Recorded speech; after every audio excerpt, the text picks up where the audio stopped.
Hey, welcome to another episode of the Growth and Scaling Podcast.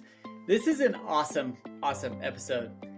I say that about all of them, but honestly, this one is inspiring.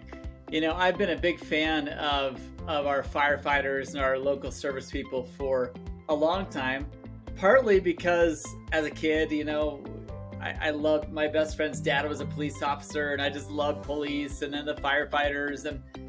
And then when 2001 hit, when 9/11 hit, you know, I think the whole nation of America fell in love with the idea of these men and women who are willing to sacrifice themselves for other people in the name of trying to help them and put out a fire or get in front of their, you know, save them from some domestic violence or some exchange where they are putting themselves at risk to protect you and I. Well, I interviewed someone a few weeks ago, Sam Tejas, who had built and grown a business while he was an active firefighter.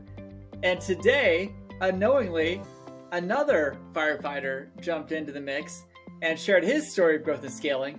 And it is in such a dramatically different business vertical that I just loved it. I mean, I loved it.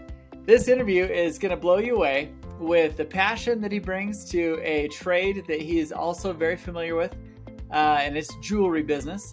But how he was able to go from this firefighter role to talking with a buddy who was Sam and building and growing a business idea, and then now has over 1,000 active users on his platform building and selling custom jewelry.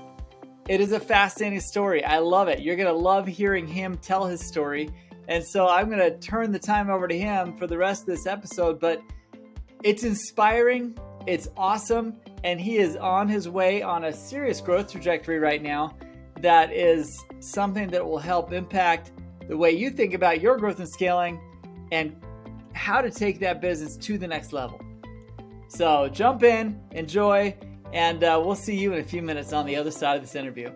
Welcome to the Growth and Scaling Podcast. This is your host, Todd Westra, and I am so glad you're here today because we are going to interview an amazing founder or executive who is going to share with us their decisions that they made that exploded their growth. So if you need some inspiration, you want to hear how other businesses are doing it, this is the place to be, and we are glad you're here. Enjoy this episode. Hey, thanks so much for being here on the Growth and Scaling Podcast today. We are so excited because our guest not only has grown and scaled his business, but he grows and scales other people's businesses. What more do you want? I mean, this is one of those guys who jumps in and takes people who struggle to grow and scale, teaches them what they do. And Ryan, I'm just going to hand it off to you because you're going to tell us better what you do exactly than I am. So give us a lead in. Who are you and what kind of things do you do to help people? Sure. Thanks, Todd. So I'm a 32-year-old. I'm a paramedic firefighter, and I'm also the founder of a technology company that services the jewelry industry. At the end of the day, I like to look at myself as an opportunist because I like to really pick apart things and see where there's opportunities to make adjustments, to go against the norm and see how things could be improved. I love it. So wait, take a step back here. Paramedic, firefighter, technology. Those typically don't go together too often. What are you talking about here? What have you done? What did you do? Yeah, so I definitely put my foot into something that I didn't know a whole lot about in the beginning, but it was an opportunity that I felt needed to be taken, and I jumped in, head first. So I love it. As I was a paramedic firefighter in my beginning years, I was an independent jeweler as well. And it was coming time to my daughter's first birthday. We wanted to have a nice celebration for her, and I really had no liquid cash. All of my money was tied up into inventory that was sitting in a safe. Some things were in there for several years, that you make things as a jeweler, hope to be able to sell it and hope people like what you're offering. So yeah. I felt like there could be a better way to run this industry. And after pondering for a while, I came up with a solution and began having it built. So essentially my thought process it actually started at the fire station. One of my lieutenants showed me a wedding band and wanted to get something similar for an anniversary present for his wife. And he said, hey, Ryan, how much money would it cost to have this made? So I sent him a quote and he's like, all right, let's go with it. And I was like, this is a lot better way to do business than to sit on inventory and hope to sell what I have. So I began researching online to see if there's anything else like it out there. And there wasn't. So I was going to build a platform where people could do just that. And I would send them an offer. Well, while I was looking into the jewelry industry further for selling online, I came across some startling feedback that was out in the market. So essentially, 8% of brick and mortar jewelry stores closed down that year alone, and 30% of online sales were increased for jewelry. So I started reaching out to a bunch of local jewelers, getting an idea of how they felt about the idea, and a lot of them would be willing to try it, and a lot of others are stuck in the old ways, not wanting to make progress and adjustments. So I went ahead and started building the platform. And instead of making it where I'm sending the quotes, I made it where these other family-owned independent jewelers now have an opportunity to connect with people who know what they want. So over the years, we've evolved into something so much more. We're building a real community behind it. And I wish I built the community side a lot sooner in this process. It would have grown much faster. But on the same aspect of it, right now we're short 50,000 skilled jewelers in the US. So there's stores all over the country that can't get their services taken care of, such as repairs, castings, stone setting, a lot of different avenues of this. So what we decided to do is make adjustments in our platform to make it not only C2B instead of B2C, because customers are creating the request, not looking through inventory, to make it where jewelers can also use it as a B2B platform to source designs they need, source stones, source skilled services that are out there when they can't bring somebody into their store to do it. Okay. That's actually really cool. Thank you. You know, I'm not going to go too deep into this, but when I was like 20 years old, I was living in Japan, and I met some guys from India who had a family mine, and they were trying to sell their gems in Tokyo. Okay. And so you're saying that like your community that you're building would be a place where guys like that who have a specific specialty can come into your community, offer their services or goods to other people in the community, giving them the ability to be like a giant multi-store location, have resources, and then build their own products for their consumers. Right. So essentially what we plan on doing is bringing in like a really large retailer's marketing budget into the platform here to be able to grow it. And now these family-owned businesses will have the same opportunities as these major players, you know, and instead of buying all this inventory and sitting on it, they can keep their keep their costs of doing business down lower by doing made to order. Wow. I love it. This is really cool. Yeah, this is a really cool thing. And you were telling me before we started, like you've already onboarded how many jewelers and how many, you know, we've got around 1,000 jewelers right now onto the platform. We're getting them more and more engaged with us as they begin to learn, you know, to use the platform more efficiently. We're collecting a lot of data ourselves, so we can offer free consulting to these jewelers so that they know how to grow their business easier and how to leverage the platform to grow as well. And then one of the other things we're doing, I noticed you put extra emphasis on the word engaged. Definitely. We have to stay engaged, you know. Stay engaged. That's awesome. Exactly. Stay engaged. Come on. All right. So go ahead. Keep on going. So, I mean, that's really it. We have several different facets of our company. Since it's customer generated projects, we feel we're going to get to the point where we could predict the market faster than anybody else really out there, because customers are generating the images and the designs they want. So what we plan on being able to do is section that out to different parts of the country, where these larger jewelry stores then can say, hey, you know what? This is what everybody in your area is looking for now. Stock your jewelry stores with this. So when people come in, you can still make your sale. Right. And then when that trend starts to die out, we can tell you that, so you can put your items on sale or whatever you need to do to clear it out. So you're not dying with inventory. Wow. That is a huge service. I mean, that's huge. Yeah, thank you. And each of these little facets that you keep diving into, tell me about how you've grown each specific like demand or need that you're meeting.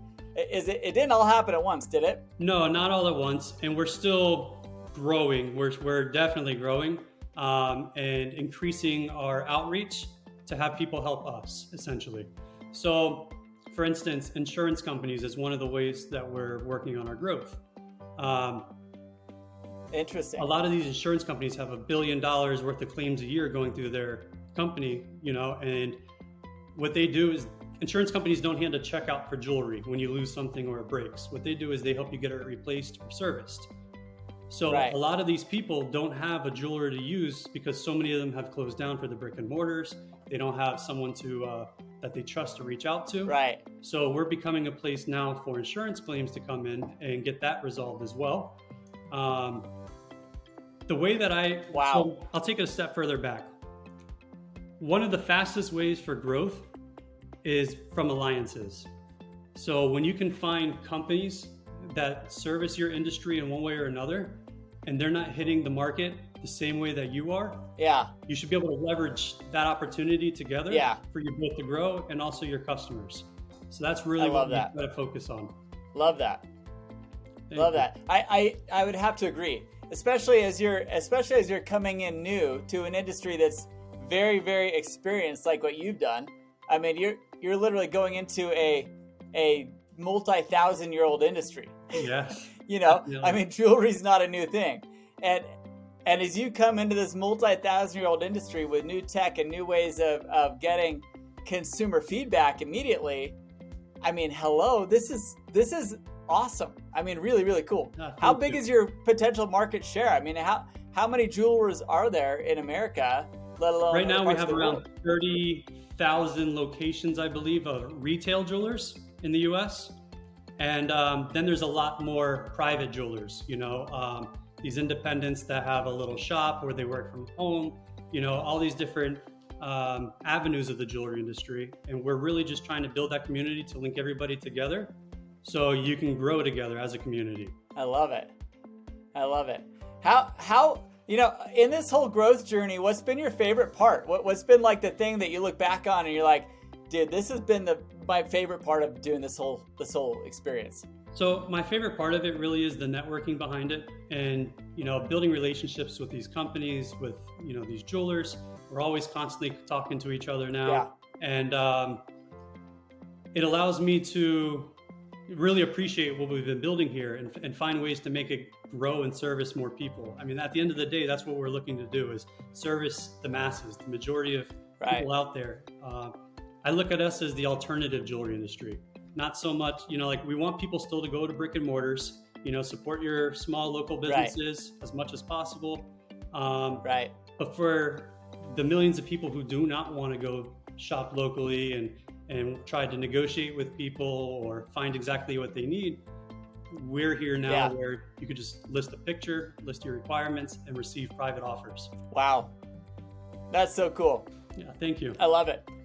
No, it's I'm intimately familiar with this because my oldest son got married about 1.5 years ago, and I remember him trying to figure out what jeweler to work with, how to get it, at the best price possible. We're just starting off, all that kind of stuff, and it's such a big investment that you want to pick the right quality person, the craftsman, to take care of it. Definitely. The jewelry industry kind of reminds me of the story of the wine industry. So with the wine industry, you go into a store, everybody's got all these awards on all their wines. They have all these different notes and taste, different barrels that they were in, and it gets overwhelming. So you have a company like, what was it? Yellowtail, I believe, was a wine company from Australia. They came into the market and made it super simple. The more you can simplify something and take all the complicated and jargon out of it, the better people are going to respond to it, And that's kind of what we're trying to do here. We still have some things that could be a little complicated that we're going to make simplified, but over time we're really going to narrow that down to make it a super easy to choose process. No buyer remorse behind you. I love it. No, I feel you, man. I love it. Well, this is so cool. I love what you're building. I love what you've done. Now, tell me on the flip side, what's been the biggest challenge you've had to face and trying to get people to buy into this idea, this concept? So many jewelers are very old school. They feel everybody should come into their location. They want somebody face to face so they can show off the goods they have. So they feel like the online jewelry industry is pulling a lot of people out of these locations. But I think it needs to be more like omni-channel, like when you're doing marketing. You don't want to just focus on one little part, just say on Facebook marketing. You also want to reach out onto LinkedIn or TikTok, whatever it may be, to have your ads so you reach that greater audience to grow your business. And we're just an extension of that is what we're trying to do. So convincing jewelers, especially some of the older ones, that technology can be easy and can really grow their business has definitely been one of the challenges. And then the other is I came into this bootstrapped. I haven't taken money from anybody, and love it. I've got well over $1 million into the technology of this now, and it's all been just bootstrapped and building systems. Way to go, man. Thank you. Way to go. I love journeys of bootstrappers and what they do. How did you overcome the challenge? I mean, there's a lot of other people that come into their businesses with great ideas and great concepts, but they get scared to push through that wall that you've kind of plowed through. Yeah. What advice do you give other guys that are dealing with the same kind of same kind of look and feel? So I'm a paramedic firefighter, right? We go into the worst situations. The worst thing you could have ever imagined, I've touched. I'm really good at my job. I work great under pressure and actually kind of thrive in it. Like I'm able to stay cool, calm, and collected. Love it. And as far as the business side of it, I say, what do I have to lose? I lose some money. Right. If it didn't work out, I can make more money. There's money everywhere in the world. It's plentiful. There's plenty of ways to recoup it if it didn't work out. But with persistence, constantly making adjustments here and there to better fit the masses, that's really what we've been doing. So we decided to actually scale slowly. It's against what a lot of people do. They have the MVPs, they get it rolling out there. I did it slightly different. I built an MVP. We get a few users in, get their experience, get their feedback, what they like, what they don't like. And we turn the gear a little bit, make it fit their needs better. And then we just keep turning and turning and turning until we've really screwed down, the root elements of this to grow it. I love it. No, this is that's a typical bootstrapper formula. Yeah. it's when people go raise a lot of money. When people raise a lot of money, it's like spend, build it as fast as you can, right? Right. But when you're bootstrapping and you really it becomes a part of you, and you're literally sacrificing your own family, right? You gotta, do I feed my kids or do I put this? Do I buy this? Pay my developers to put this new module in there, right? I've been there. That's a hard thing to deal with. Refinance the house, pull extra money out to make it work. Whatever you got to do. I'm all in. Right. Yeah. I love it. No, this is fascinating. So as you have kind of built this, made this whole thing come to life, I love giving shout outs, and part of the podcast is we want you to share someone in your circle who you look at, who you like inspired you to just kind of keep on trucking, keep on going. Who is that person, and how do we give him a shout out? You actually just had him on your show. Samuel Tejada. Fantastic guy. One of my great friends. I love Sam. Him and I worked at the fire department together. And, we're a very busy department. So typically we work 24 hours, have 48 hours off. And we run a good majority of those 24 hours. So Sam and I, we both love business. We'd always sit back in the rescue truck while everybody else is sleeping inside, and we're just talk business things and business ideas. We go out to dinner every once in a while. He's really grown his business, and he shares that knowledge with me all the time, and it's fantastic. I'm somebody who likes to ask questions. I find people in other industries or people in our industry, whatever it may be, I try to let them do the majority of the talking so I could absorb that information that they have and what they've built, and try to see where we could pick things apart and learn from it. Right. And then I also share that knowledge with other people within our circle, because when you teach something, it helps resonate even better inside your own mind, and get a clearer understanding of it as you speak about it. For sure. That's one of my favorite things to do. For sure. I love it. I absolutely love it. And I love that, Sam, what a fun connection there. I did not know that Great coming guy. into this. So that's really, really cool. I actually was thinking of Sam this morning because I was talking to another guy doing a franchise. And anyway, this is, I was going to reach out to him. Very cool. What a wealth of Ryan, knowledge listen, that guy has. I know. It's so cool. So tell me about, how do people follow you? If people want to connect with you, people want to buy jewelry from your network, I mean, where are people Definitely. getting a hold of you, and where are you most present? So they can go to jewelersconnect.com if they're looking to have jewelry made or repaired. We also have a free concierge service on there to help walk you through it and guide you along the whole journey. So you can definitely reach out on there, and I'll help you personally if needed, or if you would like to. And we're also on Instagram, Awesome. Facebook, LinkedIn. So yeah, I mean, we're pretty much everywhere. You can just look up We'll put those Jewelers Connect links. and you'll find me. We'll put all those links in the. We'll put all those links in the show notes so people can connect with you. Ryan, honestly, this has been a great conversation. Totally inspired me. I just love these stories of bootstrapping and taking the side hustle and turning it into 1,000 clients with I don't know how many thousands of people have ordered through your network, but what an awesome story. I love it. Fantastic. Thank you, Todd. Pleasure speaking with you. Hey, Ryan, thanks for being on the show. And for those of you needed to get a little inspo, don't hesitate to follow him. Check him out on everywhere he's present. Go buy a ring for your loved one and or a necklace or something, and support him in his growth and scaling. We love these stories, and we love all of you. Thanks for being here today. Thank you, Todd. Take care, everyone. Hey, what did you think? Were you inspired? I know I was. That was a fun interview.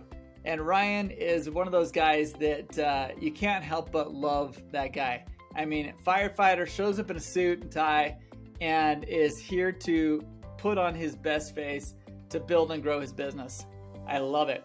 He has built and grown. He is still on a fast trajectory of growth. And what he is building is something that most people only dream about doing. A software as a service, a network, a group of people with a common goal of building custom jewelry. He's taking literally thousands of entrepreneurs in their mom and pop shops and turning them into a platform where consumers can come direct to them, get quoted on a custom product or service, and then they can go deliver to somebody that they've never met before. He's bridging the gap between the digital world, the digital marketplace, and mom and pop solopreneurs or small business owners who don't have the means or ability to get out there into the public eye. I love this business. I love this guy, and I love what he's built. A lot of lessons I'm going to take and incorporate into my own business growth strategies and the growth strategies of my clients. Thanks so much for participating in today's experience, for being a part of this podcast. Please don't hesitate to like this episode, share it with those who you know could use a little uplift, could use a little insight into their journey. People that you know who are taking a side hustle and want inspiration on how to take it to that next level. That is what today's episode can do for you and for them. Thank you so much for being here on the Growth and Scaling Podcast. I'm your host, Todd Westra, and we look forward to seeing you on the next episode.